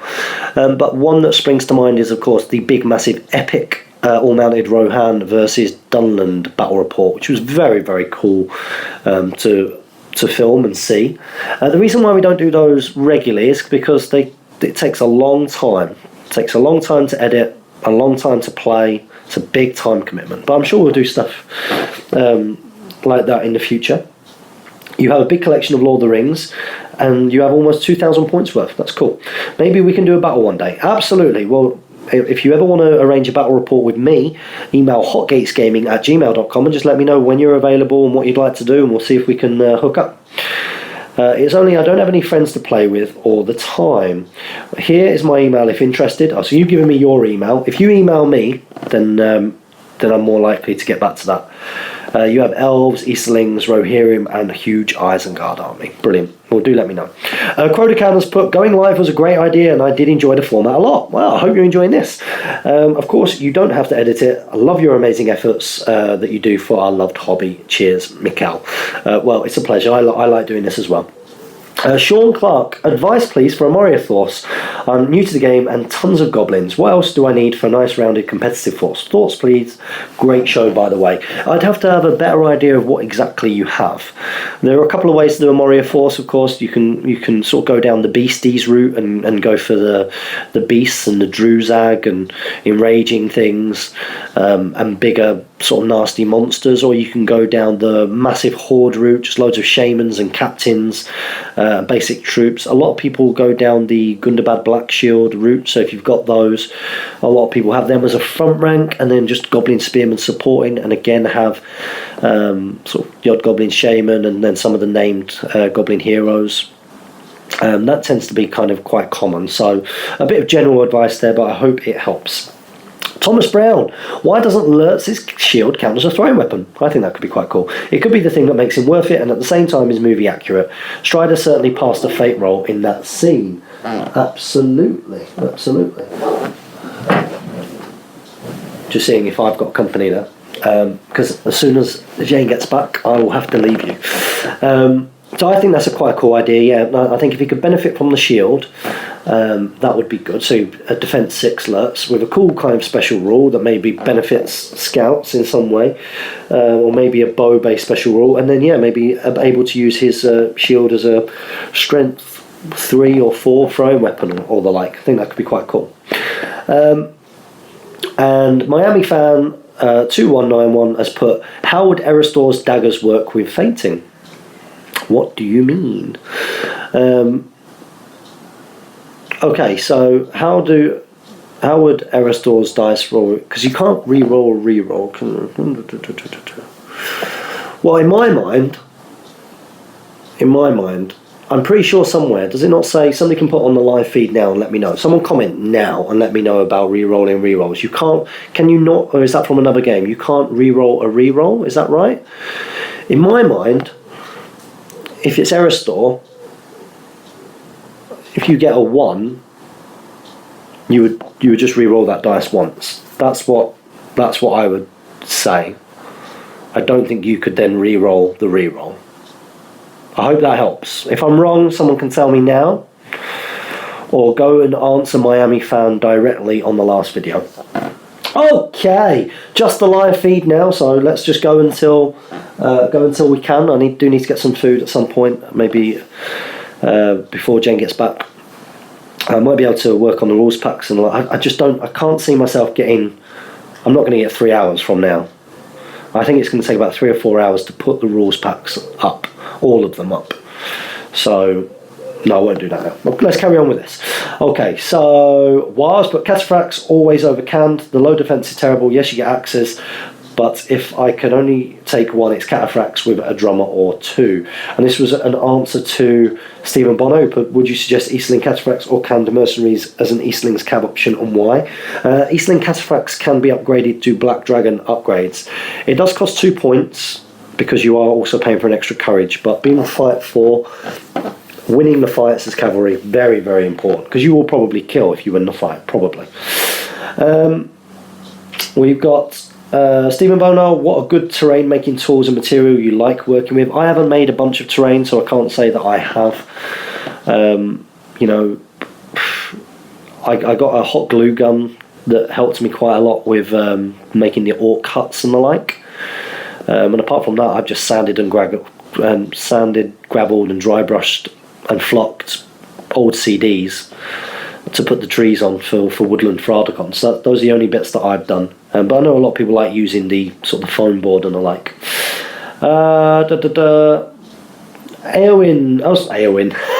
Ian Fitzpatrick, sorry about that. Hey, just in, what have I missed? Looking well, James. That's very nice of you. I'm exhausted, that's why I've not gone out with Jane today. I'm pretty tired from Mother's Day yesterday. Thomas Minard is here. Hi James, what do you think of this? Thomas Minard, let me just check something. No, maybe not. So I just wondered whether it was you that had emailed me about something. Hi James, what do you think of this 800 points list? Mordor Troll Chieftain, it's alright. Undying on Fell Beast, it's good, guessing he's your leader. Gorebag, Shield, with Orc Shaman, 36 Remnants, 18 Spear, 18 Spear and Shield, 10 Mortar Orcs, 9 Spear, 1 Banner. Sounds good, sounds tough to chop through, lots of chaff in there, as well as a couple of big things that you've got to deal with. Great caster as well, who can tie up the things that will probably tie up the Mordor Troll Chieftain. So I hope that is useful. Warman IP, I think Two Towers is a bit like Empire Strikes Back for Star Wars. It's got a bit of everything and really bridges the intro and outro of the trilogy. Yeah, I think so, and I think because you are into the movie quicker and because you are out of the movie quicker, so of course the one of the curses, I suppose, of the Fellowship is having to do all the intro. Well, I have to say, when I was growing up, I really enjoyed the intro, especially the the Last Alliance battles, Battle of Daggerlad and all that. I really enjoyed that, but yeah, you've got to introduce everybody, so it can take a bit of getting going, and I do like the big battles, and of course in the rest of the Fellowship you don't really get that, whereas the Two Towers you get a bit of everything, and then you don't have the curse of Return of the King with all of the trying to wrap things up and wrap up everybody's stories. So hope that helps. Stephen Bonar, would you recommend Fellowship Aragorn mounted, allied into Gondor or Rohan in one of my style of lists? I've tried it before. Strider at 190 with the 3 point of might should technically work quite well. 3 point of might is very, very useful. It's just at the points levels where you would probably look to drop him in, it nearly always is more worth dropping a wizard in instead. That's what I would say from experience. I tried it at the Scouring of Cheshire last year. I dropped Aragorn into my Rohirrim list, and it just you need a caster to deal with other casters, and it's a big issue. And as cool as having Aragorn in there was, it just didn't do enough. Okay, so we've got Frederick Dermot. If you could have one miniature from the Silmarillion, what would it be? I think a Morgoth, of course, would be quite cool. I don't think they could make like a Glaurung dragon-wise. I think it'd be too big. I guess it would be quite cool having. I think a Morgoth would be pretty cool. I think. Or some of the elves, is it Fëanor? Maybe would be quite cool from Silmarillion. Of course, the Children of Húrin. So you could go for Túrin. Túrin maybe would be quite a good miniature. What do you guys think from Silmarillion? Ian Fitzpatrick, hi James, talking with a few peeps and discussing why Khand were given such terrible profiles. Do you think in the future these profiles will be updated? Do I think that Khand will be updated? Maybe. I mean, maybe not just updated, but maybe expanded. Expanded is, I think, is a key thing for a lot of those types of armies, like your Numenor, your Khand. Those armies need expanding, probably. Warg Marauders being a single model and not mounted, I think that's quite a big thing, because it doesn't make sense that you can't kill the Warg from underneath it. That is something which really doesn't make sense to me in the game. I think I said that in a Speak Friendly question not that long ago. Alexander Elkstrand has put Saruman the White or Saruman the Wise. Any situation when your choice changes? Yeah, absolutely. So I tend to take Saruman the White because he can be mounted, and I think that is very useful in the types of lists that I take. And the ability to be mobile is incredibly useful. However, Saruman the Wise, I think, is really, really, really good in more of a hoarded good army. I think that he's good in that sense, especially when then coupled with Lady of Light. So I think that Saruman the Wise could work really well in maybe a Hobbit army or Gondor army. I think Saruman the Wise would work really well. Obviously, we've seen him work very well in Lake Town before with Jay Clare. So that would be my. I would probably, if you've got a massive horde infantry army, then maybe Saruman the Wise. But in any other situation where you've got less numbers and need to be mounted, or all hero mounted, then Saruman the White. has put, what is the most annoying thing about running an event? For me, it's questions that clearly are in the event pack I spent hours making, and the monkey spent 0 minutes reading. Well, I would agree with that, except I've been guilty of that myself before. Okay, I think one of the most frustrating things as when you're organising or hosting an event is when you announce something and then someone comes over and asks you again, and somebody comes over and asks you again. So it's not too bad when you've got smaller events, so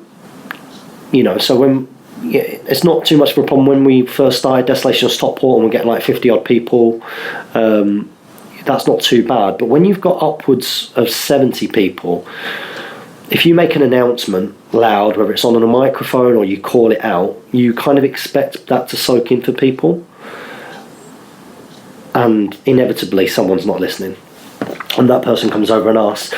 Table numbers is a big one for that. So if you read out table numbers, people will come over and say, sorry, I missed what my table number was. That's annoying.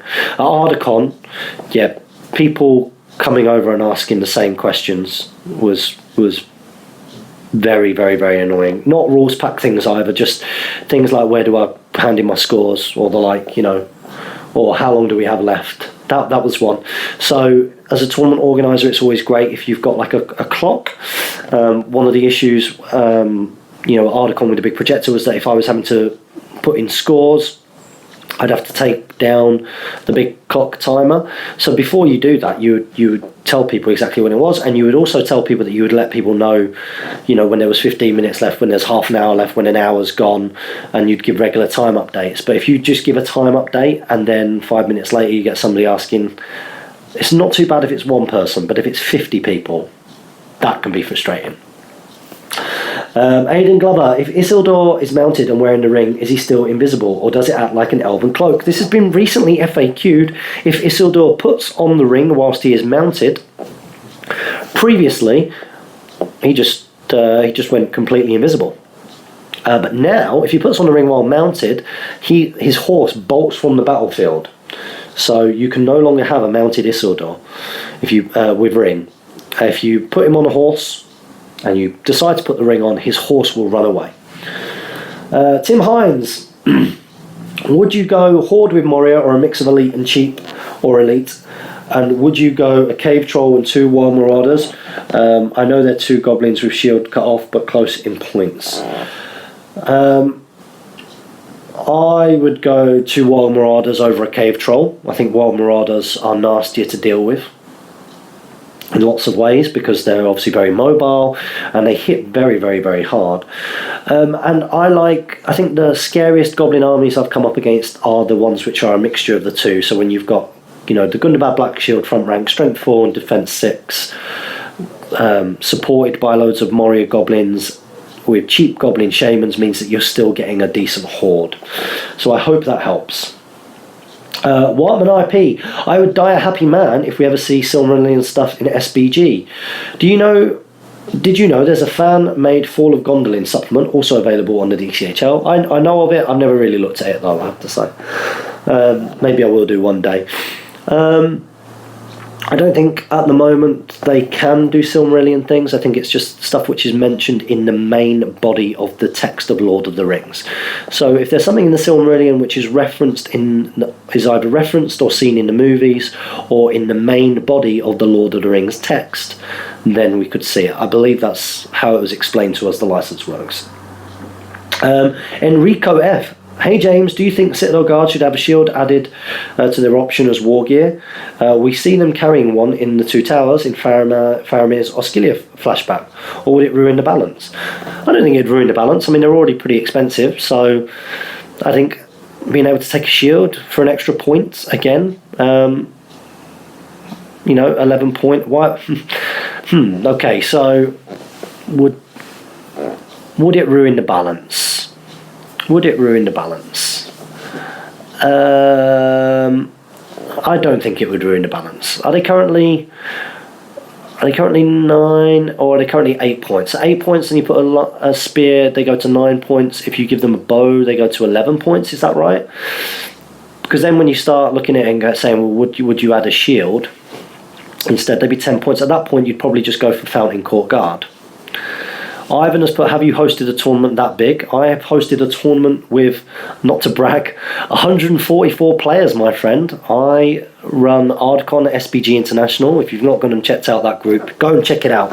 And go and look at the website on www.hotgatesgaming.com, where last year we had over 200 strategy battle gamers in Manchester, UK, from around the world, from as far as Canada, the USA. We had guys from Norway, Denmark. We had people from Holland, the Netherlands. We had people from Greece, Italy, all over the place. So I've run big tournaments, big tournaments. But I've just seen that you commented. Hang on a second. You are confusing me, Ivan. You're confusing me. You are confusing me. Have you removed your comment? And now you've removed your comment, so I can't go back to it. I have hosted tournaments big in terms of the number of people, but I've never hosted tournaments with 2,000 points per game. I personally don't like SBG at 1,000 points or more. Some people like it because of the scale of it. I think a one-off game at 1,000 points is fine. I think a tournament, it'd just be too tiring, too much to think about. I've been to a 1,000-point tournament before and it wasn't for me. For other people, great. Some people like it, but it's not for me. I prefer smaller points games, to be honest. I think that it's really fun when you're commanding 100-point models. Do you play huge games that often? I think with games like that, you see it in games when you're playing against hobbits or the like. The number of times I played against hobbits, and the hobbits have lost at Reconnoiter just because it takes them that long to move the models. They'd be better off just putting their models on movement trays, when it comes to Reconnoiter and the like. I know that there are some benefits, for competitive play at slowing the game down at certain points, but for hobbits you want to speed the game up at Recon.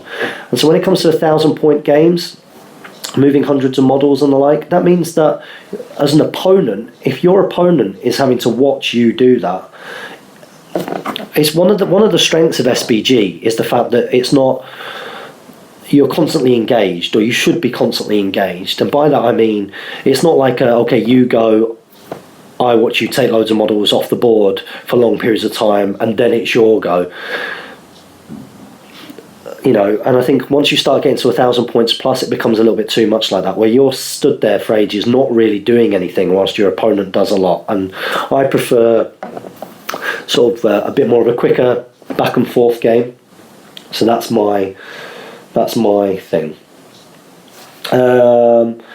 What is back here? He's put, do you see any Lord of the Rings profiles being taken away, like mounted Citadel Guard, as there are no models? We saw that with the Hobbit Elf Captain profile losing a war gear option because of that. Maybe in situations where there aren't models, they might just take away the profile rather than create the model. That's interesting. Maybe, yeah. I never thought about that before, War. Very, very possible. Daniel Bevan, late to the party, has Games Workshop renewed their Lord of the Rings license? Yes, they have. Go and check out, there is, if you type into YouTube, the news, Middle Earth, SBG, maybe. Yes, type in the news, Middle Earth, SBG, what we know, from nearly a year ago now. Go and check out that video and you will see that things have been renewed. So they've got models planned for up past 2020, I believe. And Andreas has answered that for you. Alexander Ekstrand, do you think there is a place for Uruk Scouts in competitive play? Absolutely. In fact, I've played against, obviously it's situation dependent. If you've got lots of elven shooting in the meta, then Uruk Scouts obviously aren't as good, because defense 5 against strength 3. But there are a lot of strength 4 armies out there at the moment. A lot of strength 4 armies. So with that in mind, Uruk Scouts can be fine. Strength 4, fight 4 is always going to be good, and they're relatively cheap. And of course, because they are defense 5, it negates the ability of strength 4. Oh, you've got that good stuff. Ian has But hi James, Ardacon question, is Chaos in Arda going to be similar to last year's event? Is there going to be more time given to the event? Will there be more time given to Chaos or any changes? So I believe that Chaos in Arda will be the same length of time. Was it 3 hours? I think it was 3 hours long. It's going to be the same points. I am currently speaking, or will be speaking, with DCHL Devin about just tightening up some of the wording on some of the cards, and I've also got a couple of other ideas which encourage, I personally didn't understand anybody who brought things that were filthy to that kind of format. It doesn't make any sense to me. Yes, there are prizes on offer, and yes, people enjoy the game for different reasons. But Chaos in Arda is clearly supposed to be bringing fluffy stuff, so we want to kind of encourage that. But beyond that, it'll be pretty much the same. You'll all have more space between where you're playing, I think. You won't all just go and bunch up, next to each other. Warman RP. Uruk Scouts really suffer against Horde Gondor and lots of shooting. Yeah, against lots of Strength 3, they suffer. They don't suffer against lots of Strength 2 shooting, though, because Strength 2 against Defense 5 and Defense 6 is the same. But lots of Strength 4 out there. C-Rex, welcome. How do I get started and how do I get people into the game? Is Escape from Goblin Town a good way to go? If so, how do I demo? Playing scenarios from that box or otherwise? Great show and channel. Pleasure. Welcome to the game, C-Rex. In terms of getting started, the Escape from Goblin Town is a really good box set in that sense, because you get an awful lot in it. You get the rule book, you get some scenarios and some scenery. The Goblin Town army is a real good sort of start to a Goblin Town army. So if you want to sort of build from that, you get a lot of models for good value. And of course you've got Thorin's Company in there, which is great fun, really good fun to paint as well. So Escape from Goblin Town can be good, and I think teaching people the game, if they have no experience of war games full stop, then I think that the Escape from Goblin Town scenarios are good. If they play other war games, then you're probably better off just playing a normal sort of points match battle report, somewhere between 350 and 500 points, and teaching the rules as you go. That would be my advice. And also refer people to the GBHL podcast and Hotgates Gaming and the other YouTube channels that are out there for watching battle reports and the like, because that's a really good way to learn the game and to see that there are other people who play the game who enjoy the game, and get them on the Great British Hobby League Facebook page as well. Kedge has put, have you ever thought about doing another Battle Company series? I'm sure we will. The priority at the moment, of course, we've done 2 Battle Company series. The priority at the moment for Battle Companies, for sort of reports on the channel, is the Two Towers campaign, which Jamie is guiding everybody through at the moment. So do check that out. That should come up on every Saturday. Every Saturday, tune into the GBHL podcast to see the Two Towers scenarios. Ivan has put, do you think playing 9 ring race as a full army is a viable option? What points value are you playing at? That's key. And what builds have you got for them? I know that Jamie took, did he say 9 ring race on foot? Basic ring race on foot for 800 points, maybe? I think he might have done that. And I think he actually won a couple of games, which is quite good. It's not a viable army, because obviously normal ring wraiths are great profiles in that they're very balanced and well thought out and well themed. But the things which make ring wraiths really, really good is the named ring wraiths that negate the weaknesses of ring wraiths, that allow you not to lose will and the like when in combat. So Kamal can be quite good in that respect, but Knight of Umbar in particular, and also the Undying. Very, very, very good. Morning from Texas Godfather. Hello, been out of the loop for a bit. Good to be back. Any chance of older models coming out again? They are. Go and check out the Games Workshop website, and if you just keep an eye on the Great British Hobby League page as well, because like Final Fate of the Witch King was re-released. I believe Heroes of Helm's Deep was re-released again. Was that the one? Breaking the Fellowship. Was it Breaking of the Fellowship? Was that one re-released? There's been a few. Gandalf the Grey, Mounted on Horse, re-released. lots of old metal models which are now back in production, so keep an eye out for those. Best place to keep an eye out for them is to make sure that you are on the Great British Hobbit League page, or just continually watch the channel. Alexander Ekstrand has put, on the hobby side of things, what is your favourite single model? Always a tough one. I'm a huge fan of Erkenbrand on foot. I love that model. I also like Glorfindel on foot. I like Breaking the Fellowship Boromir, Breaking the Fellowship Legolas, and Breaking the Fellowship Aragorn are really cool. Very, very, very lovely models. Possibly some of my favourites right there. And Ian Fitzpatrick, C-Rex, if you haven't or joined already, go on Facebook and look up and join the Great British Hobbit League. Plenty of people in every area to meet up with, absolutely. Lots of people asking where C-Rex is located. Guys, we are nearly 2 hours into this video, so I am going to leave you. Thank you so much for joining me on this live Speak Friend Question. I love a long one. I think whenever we do these live ones, it's always going to be long because we're going to go between the live feed and also the loop feeds. I hope you all enjoyed it. C-Rex says he's in Denmark. Well, I suggest that you check out the Copenhagen Middle Earth Battle Gamers on YouTube. It's Christian Syrup Jensen, or I think that's how you say his middle name. But you can check him out, ask those questions. You've also got Mark Bebe and Morten Bendixen. They are friends of ours from Denmark. They made up Team Denmark at Ardacon, and I know that Team Denmark will have another showing at Ardacon in Manchester this year. So there we go. Yes, I've beaten you to it. I'm going to go now, guys. I'm going to go and get some food. Hope you enjoyed that. If you enjoyed this, then let me know in the comments. You can ask questions to be put into the loop next week by commenting on this video as it gets published. I'm going to do that now. Don't forget to comment, like, share and subscribe. Support your Hobbit hosts by checking the links in the video description below. If you specifically want to support me, you can do that, of course, by either attending any event that I'm part of or getting over onto Hotgates Gaming, www.hotgatesgaming.com.